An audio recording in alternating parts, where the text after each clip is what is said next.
दो साइको आदमी ने एक औरत को पकड़कर पानी के पहिए से बांध दिया। उनका मकसद सिर्फ एक खौफनाक खेल खेलना था, देखना कि वह पानी में कितनी देर तक जिंदा रह सकती है।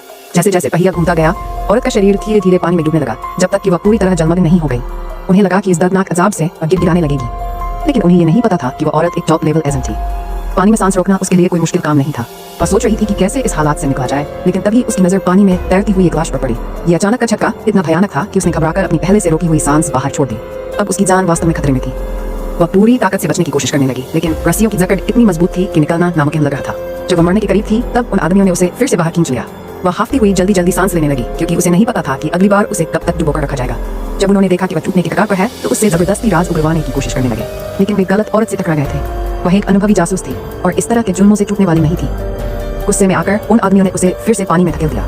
इस बार उनके इरादे स्पष्ट थे, अब वह जिंदा नहीं बचेगी।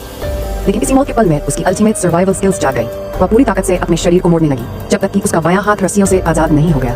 फिर उसने छटके से लाश की कमर की तरफ हाथ बढ़ाया और वहां एक बंदूक छिपी हुई थी। अगले ही सेकंड उसने खुद को पूरी तरह आजाद किया